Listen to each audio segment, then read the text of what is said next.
loves it. Streaming made simple. Connecting hearts, one click at a time.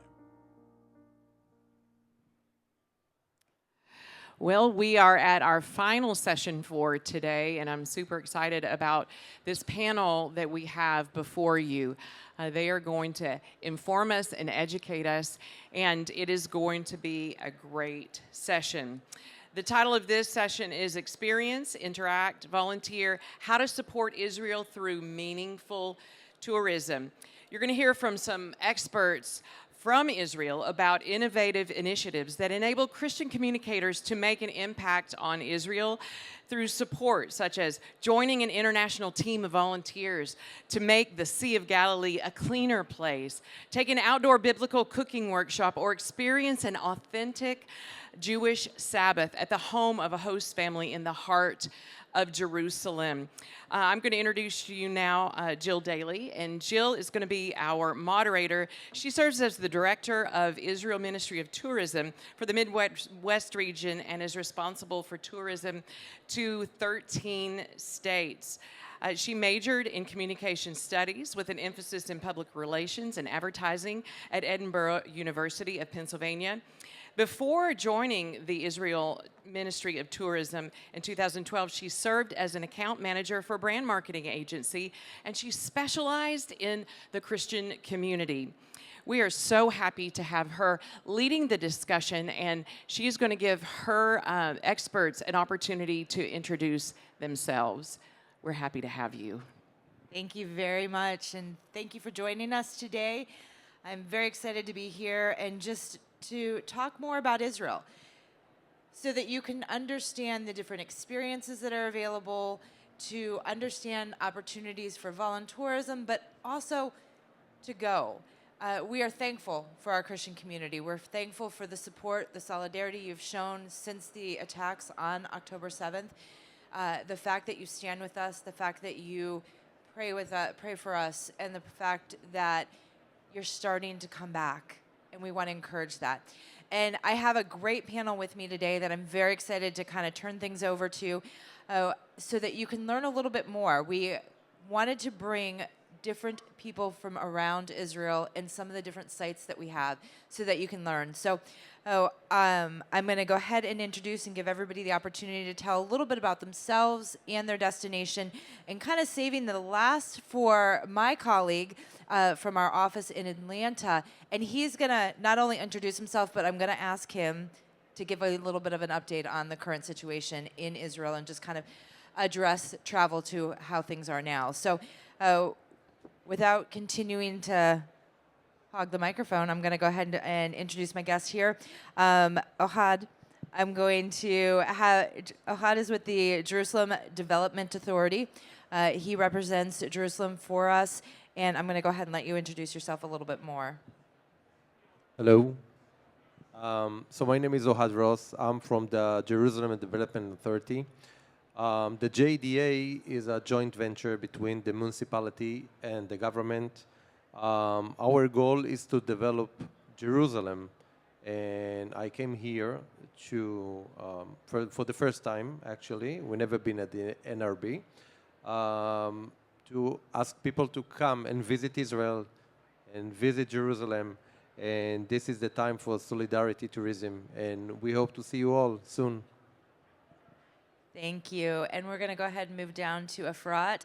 Efrat is with Neot Kedumim. Efrat. Hi.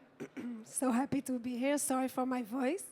So my name is Efrat Meir Groman. I've been for 14 years at the Israel Ministry of Tourism.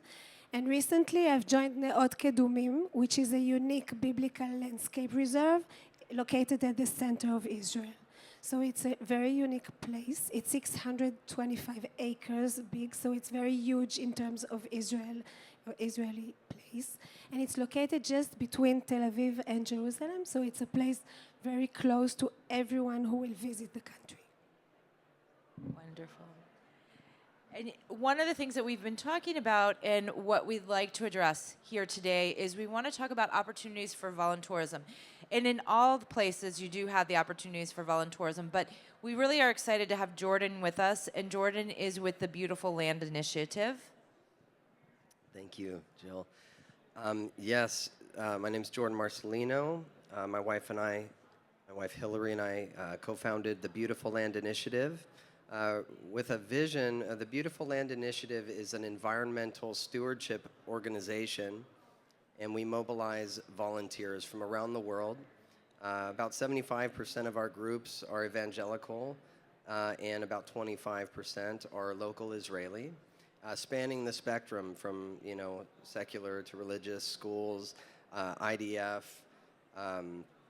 yeshivot. It's been a really amazing experience to connect with our people, and of course with Christians from all over the world, 42 countries. We've had about 7,500 volunteers, and through our programs, like with the litter cleanups and the bin project, they've intercepted or recovered 650,000 pounds of trash so far through these volunteer opportunities. Wonderful. And I'm going to turn it over to my colleague, Lorene. Hi, my name is Laurine Mojori. I'm the director of the South Office at the Ministry of Tourism, and I oversee the 11 states from Texas to Florida. And just in order to understand a little bit who is in the audience, on a raising hand, who has already been to Israel in this room, please? Well, that's a fair amount. And who supports and loves Israel here? On a raising hand. On a raising hand. Yes. Okay. So just like the minister said yesterday, the best way to support Israel is actually by visiting Israel. And that's why we are here today. Wonderful. And thank you so much. And just in terms of the current situation in Israel, and we've kind of touched on that a little bit, Lorene, do you want to give a little bit of an update on where things are in terms of tourism and bringing people back? Absolutely. So until October 7, 2023 was actually the best tourism year in Israel. And it was even better than the pre-pandemic year, 2019, that has a record year for us on the tourism in Israel. Obviously, tourism was at a standstill after October 7, but we see a movement, especially from the US. Some 60,000 people have been to Israel, tourists from the US, since October 7, and we see especially some support through volunteer and solidarity trips from Christian communities, from Jewish communities, and it is so important. People who go there get so many thank yous, todah, from the people of Israel. It means so much for them to see people from abroad. You cannot imagine. And that's so true. And that's one of the reasons we wanted to bring this panel to you today. We wanted to talk a little bit more about opportunities in Israel, opportunities to serve, opportunities to really experience the land, to experience the people, and to be a part of that. We have appreciated the solidarity that we've received so much. It's been the brightness and the darkness after the events of October 7th. So, as Lorene said, we had record-breaking tourism before. And we know it's going to come back because we have support of communities like the Christian community, like the people here. In terms of volunteer trips, in terms of solidarity, they're already coming back. One of the things that our minister has been saying in terms of the meetings that we've had is, up until October 7th, we had over 12,000 visitors per day in Israel. On October 8th, we had 26 tourists. But we're happy to say that as of January, we're 30% back to where we were before. So it's showing there's growth and it's coming. So I want to have an opportunity just for a lively discussion. We're going to talk about some of the different things. We have some questions prepared to really highlight some of the things. If there is time at the end, we're happy to answer questions. So I'm going to get started, and Jordan, I'm going to ask you, what are some examples that you've experienced where the Beautiful Land Initiative has seen success in terms of projects having positive impact, on the local communities and the sustainable development? Great. I would say, let me give you two quick examples. One is on a personal level. The first cleanup we ever did, it was a special time, but it was just a bunch of young people, about 60. We showed up at a beach that, was quite dirty. We cleaned the entire beach in about an hour, and that's like a really key feature for us and for tourism. But we were able to collect about 80 bags of trash, and it was so pristine, and people started coming up to us from all over, and they were crying. One lady was crying, and she said, I've never seen this beach clean before, and I've lived here my whole life. It's never been like this. And I thought, that's so special. It's a powerful moment. It's a way for us to serve, to shine, to share our love, and to share, what we can give of our time, which is so little, makes such a big difference. Well, another project that we're doing is called the BIN Project, and it's a BIN sponsorship program where a donor can, for $1,000, donate a beautiful stainless steel trash bin that comes with their name on it, or the name of their organization or ministry or whatever it is. That goes out there and begins collecting, right? Those cans can collect about 3,000 pounds of trash per year. And we've got about 94 as of today. So that's collecting, around 300,000 pounds per year, intercepting passively. That makes a massive impact, not only on the local, the residents who get to enjoy the sort of the improved quality of life of just being clean, but on the other side, there's environmental impact. There's the wildlife. There's the water. There's the groundwater. There's it goes on and on. But one thing I like to say is that beauty improves every aspect of life. And so I would say that long-term impact is, we're seeing it, and we're going to see more and more and more as these programs expand and our impact increases. We'll see more of the same, which is good. Which I think one of the highlights that Jordan just kind of said is it didn't take long to do it. So when you do have groups going, when you are going to Israel, it doesn't have to be that you are spending huge portions of your itineraries doing volunteering, but you can still serve in a smaller way that way too. So I want to go back to, and I'm going to give this to a couple people on the panel here. I'll start with Ohad. What advice would you give to individuals that are considering participating in volunteer tourism experiences to maximize the impact and contribution that they have? So participating in volunteer tourism in Jerusalem can be rewarding, but it's important to approach it thoughtfully to maximize the impact and contribution. First of all, you need to remember, the Israeli mentality is totally different than the American one. So it's very important to remember that. And then you need to be flexible and adaptable. You need to be ready for changes, and you need to be positive for that. Research the organization. Think about what you want to do, which organization you want to go and volunteer it. You like the organization, or you not like the organization? It's very important. Understand the local context. You need to learn about Jerusalem, about the people of Jerusalem, about the local people you are going to meet and to work with. And set realistic expectations. You're coming for a short time. Don't think that you're going to change the world. Do your best, and that's it. And you will enjoy yourself. Thank you. Actually, one of my first volunteer activities was in Jerusalem. So, it's still one of the highlights of one of my trips having gone. So, Jordan, I'm going to ask you that same question. What advice would you give to individuals who are considering participating? Sure. I would just say come with an open heart, the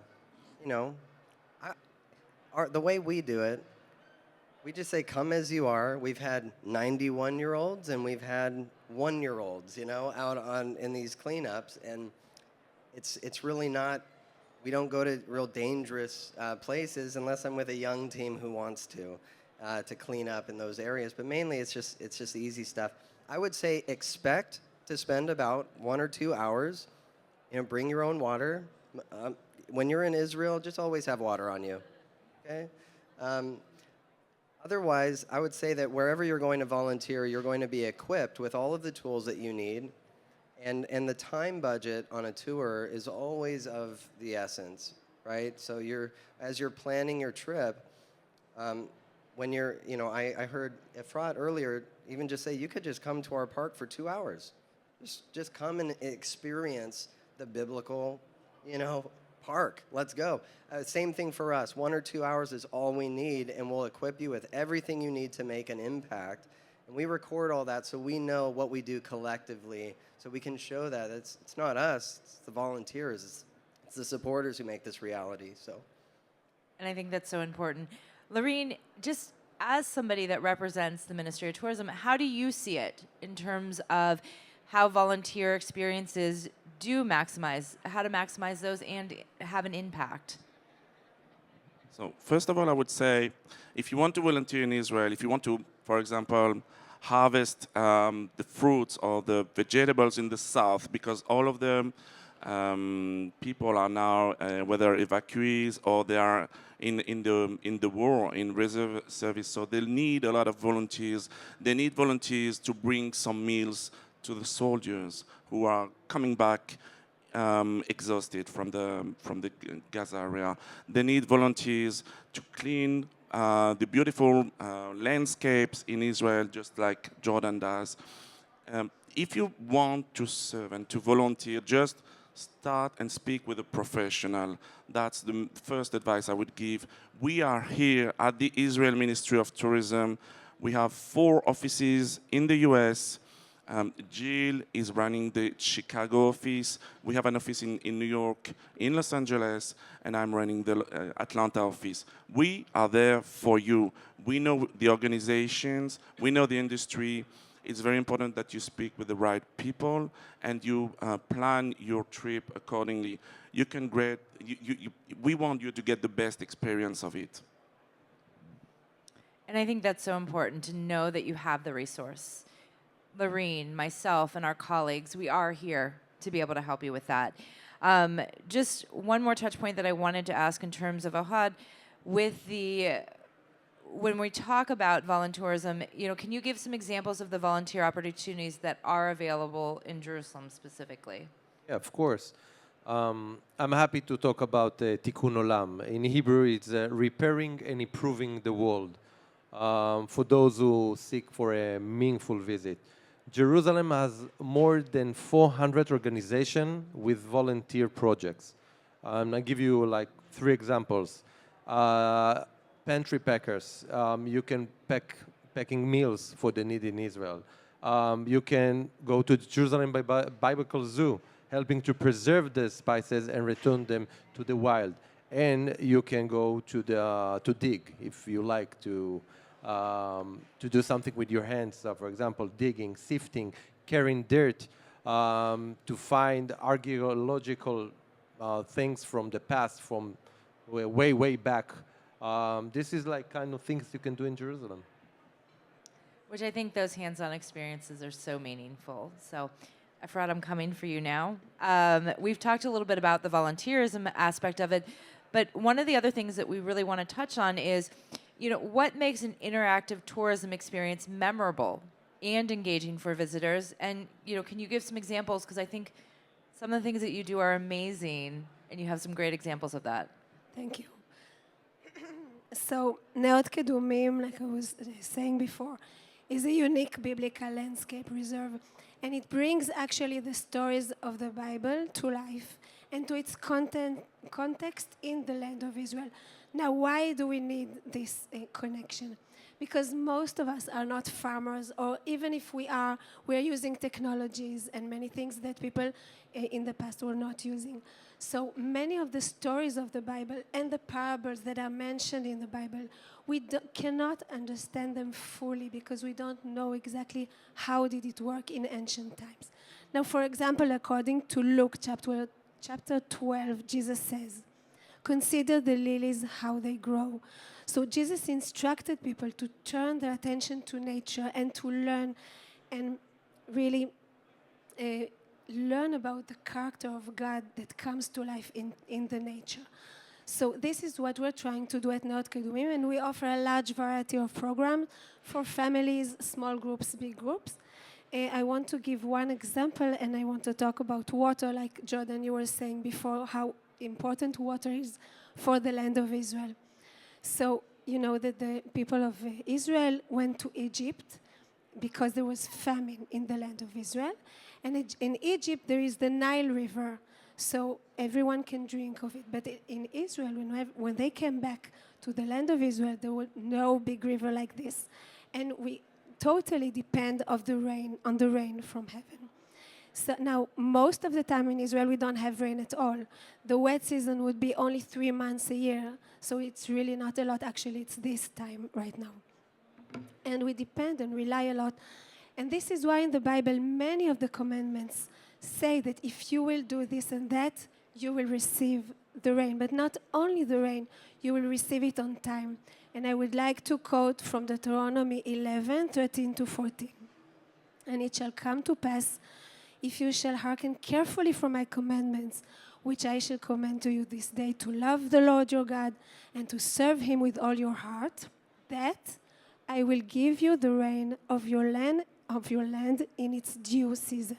So this is very important, in its due season. So what have we discovered at Neot Kedumim? We've discovered water cisterns.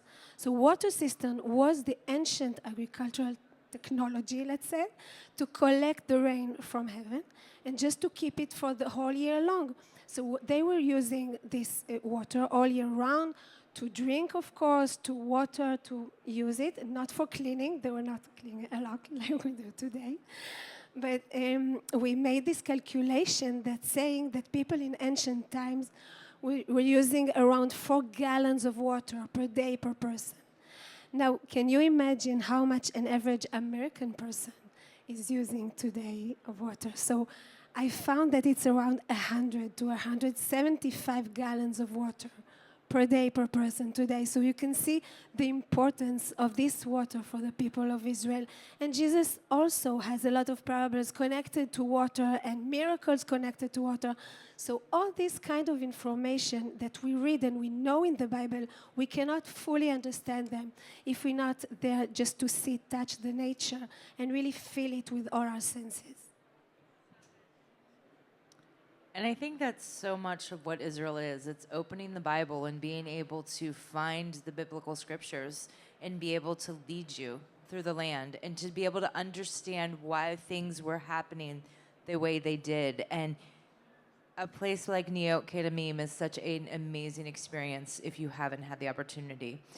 I want to turn a little bit more, as we're talking about ancient things, I want to turn back to Ohad and ask, as there's emerging trends are there emerging trends or technologies that you feel that is a good, that you hope to use in the future of tourism experience?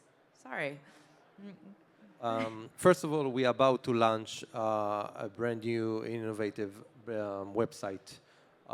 In the website, you'll be able to make reservation for leading sites in Jerusalem and put it in the wallet. Actually, so you will put the dates that you're going to visit Jerusalem, and you'll be able to choose where you want to go. And the system, the website will tell you that if you want to go to visit the National Library, the Israeli Museum, and the Knesset, and this is because it's the same place, it will recommend you to do it on the same day. And if you want to go to the zoo, for example, do it on other day with something close. So in the future, you'll be able to make reservation for hotels and restaurants. It's a very innovative website. It's new. Now we have a brand new building in Jerusalem, just opened, the National Library. It's a new modern building with a beautiful agriculture. I think, if I remember correctly, it be chosen to be among the top 10 in the Middle East. It's amazing building. It has a large collection of the Jewish people. You can actually see books and pictures from 100 years ago. We have more than 4.5 million books over there, 2.7 million pictures. So it's amazing building. We have the Hebrew Music Museum. This is a unique complex dedicated to music, where you see authentic instruments from all over the world from the past years. You can use it. There's a huge atrium over there, a Moroccan one. You can use the VR and walk in the day of the temple, the second temple.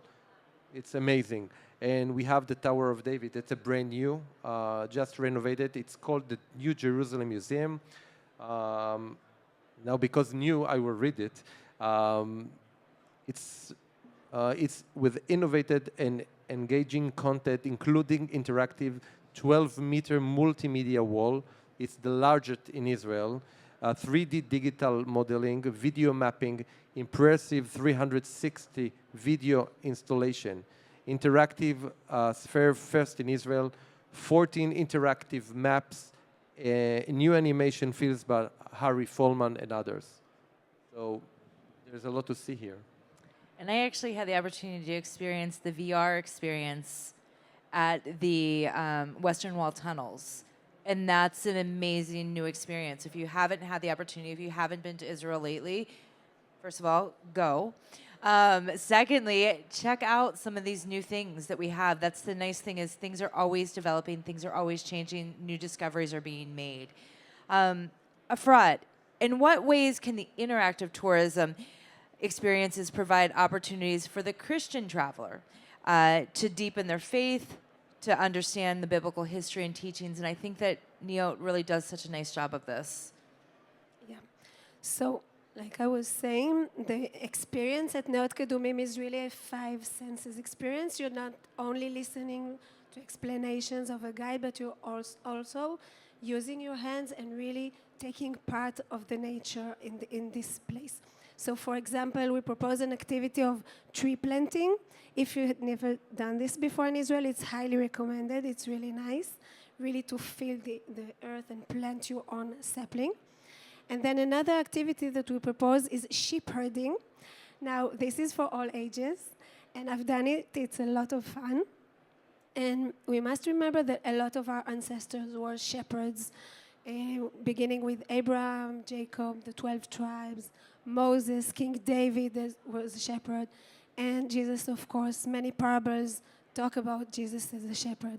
So what was so special? Maybe today we would not think of shepherds as the best leaders of nations, but in ancient times, the qualities needed by a shepherd were really highly appreciated. And these were the qualities that everyone wanted to have. Not to forget anyone behind, know your direction, know where you're going, okay, and make everyone follows you. So this is something that you will feel whenever you're doing this activity. You will be able to take it, to your personal or even professional life. So this is the second option. And I want also to present a new program that we have.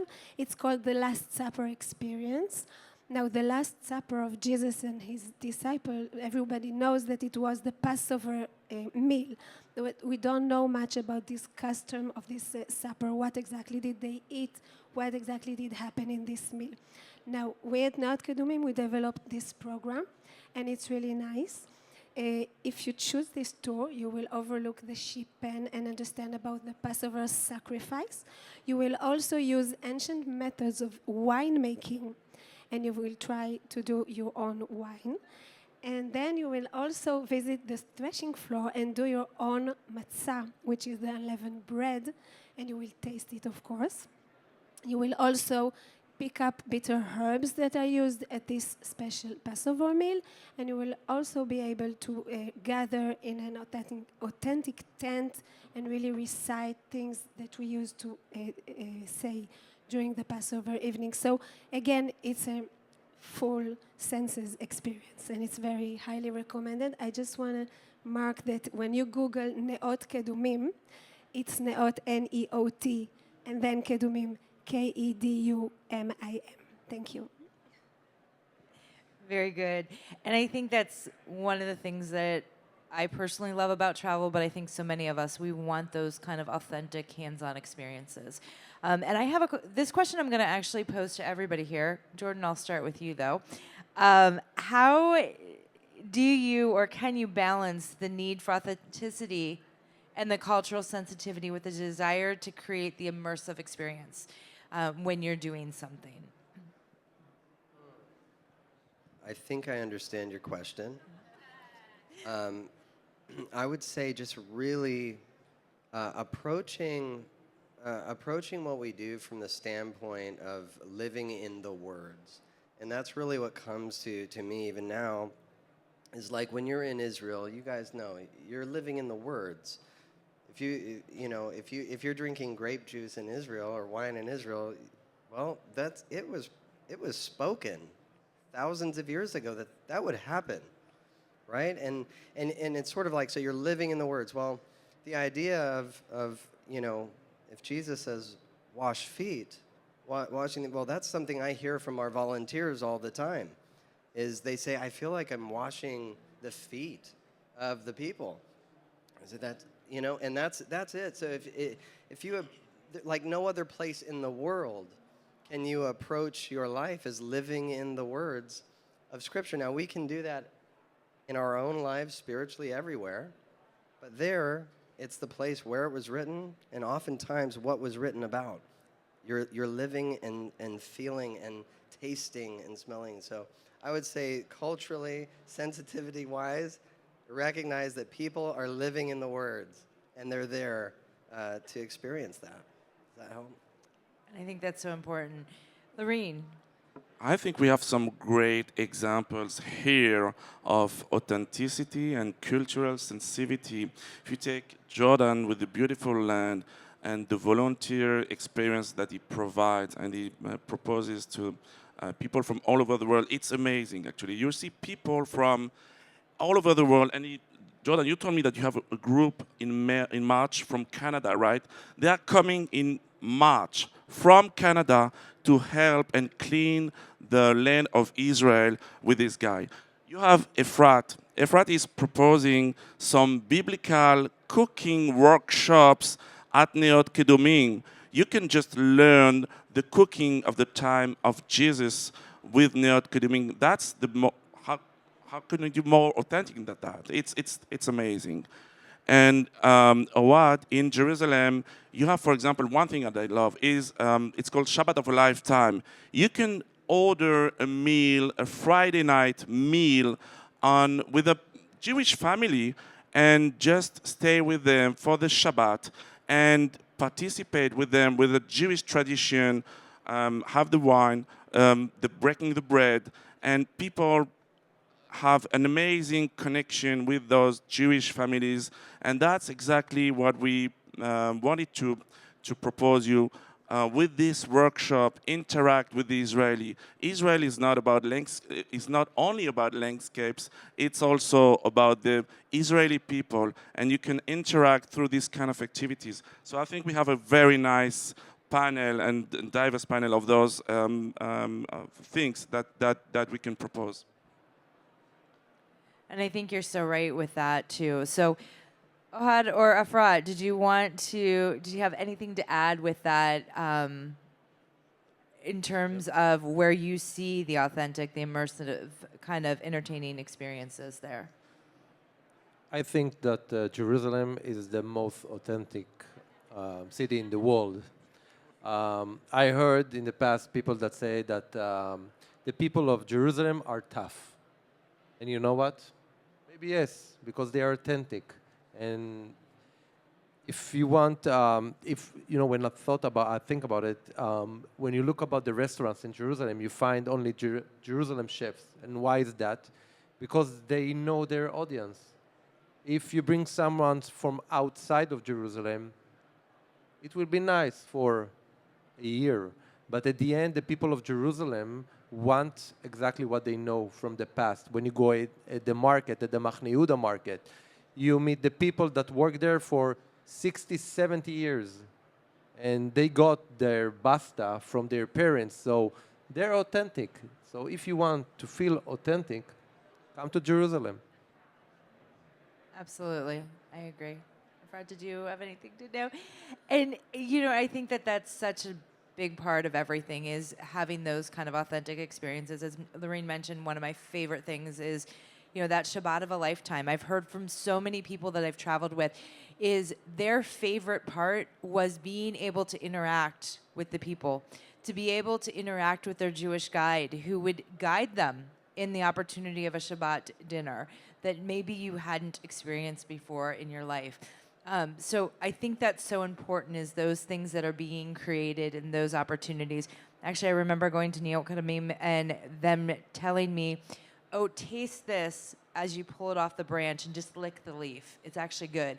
And it was like, because you didn't think about, but this is what they use as sweetener back in biblical times, in ancient times. And it's that experience of doing that. I would never go out in my backyard and just like, let me just take this, but you have those experiences that make it so authentic. It makes it such a connection for Israel and the land and its people. And I really want to encourage you, again, have the opportunity to travel there now, speak with your feet, stand in the land. But one quick question that I'm just going to kind of throw out there really quick, because I know that we're just about out of time, and I want to give an opportunity if anybody has any kind of questions or anything. But, one thing that I think is important is to discuss is, what role can the Christian organizations, churches, those that are traveling, what role can they play in helping to promote responsible tourism and helping to promote the places within Israel in your sites? How can we as travelers help to promote and help to encourage more to understand and see? Ohad, I'll let you go first. Okay, thank you. I think that each and every one is ambassador. So if they coming to Jerusalem and enjoying the city, and they will enjoy the city, they will spread the news, they will spread the word that Jerusalem is the most authentic city, and that's why everybody should come and see. Each and every one is ambassador. I agree, just by coming and bringing friends and family and just arriving to a place where you can really imagine how the land of Israel looked like 2,000 years ago. And I think one of the important things, Lorene started this by asking the question, who here has been to Israel before? Who in this room? So many. Most of the room has been to Israel before.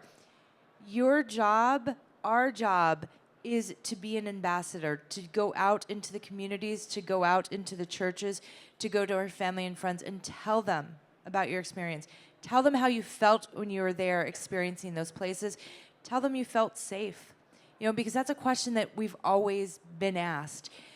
And one thing that's important to us in my role, in Lorene's role, is to help make others understand we wouldn't invite you and we wouldn't encourage you to come to Israel if we didn't feel you would be safe when you're there. If you're not safe, we're going to tell you, wait, come a different time. It's just not right now. But we're telling you now, it is safe. We've all been, we've experienced it. Ohad, Efrat, they've come from Israel this time, and they can tell you what it is like now. And the support that we as Christians can give is important support that we need to do. So I'm going to give it just a minute for questions. If anybody has a question or anything. Anybody? Go ahead.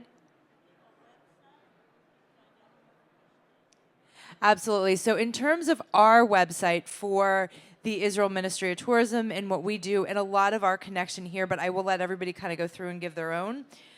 Ours is holyland.israel.travel. So holyland.israel.travel, that is our Christian site. We do continue to open it, to update it as we need. with new experiences, that type of thing. And I'm going to let everybody kind of give their websites as well. Mine is very simple. It's itraveljerusalem.com. So, like I said, please Google Neot Kedumim. It's Neot and then Kedumim. Thank you. Looking forward to seeing you all there very soon. Again, Neot Kedumim. Okay. And then Jordan? Yeah. So ours is beautifulland.org. Just 2 words, beautifulland.org. And you can learn all about it there. Thank you. Wonderful. Go ahead. I just have a comment to say. My name is Billy Grimm, and I just took, I don't know how many tours. I started in 1986 to Israel. I think we were the only Christian group there during the war. We were there. We came with 63 people, and we worked in the fields, and we went to Be'eri for 2 days, and but I've been through the years since 1986, taken thousands and thousands of people. We're even building a place now in Migdal Arbel, a prayer and study center and a hotel. But it all started at Neot Kedumim. Yes, I was so surprised when I saw you there, and you heard, and you told the same thing I heard that started my whole journey. I went to Israel after my husband passed away to study Hebrew in the land at a wonderful ulpan that was so different from anything now, Ulpan Akiva in Netanya. And we took a trip, a field trip to Neot Kedumim. And there you spoke about the rains, and the former rain and the latter rain. And I came back to the head of the school, Shulamit Katz-Nelson, and I said, oh, I wish my Christian friends could hear this. And she said, bring them. And I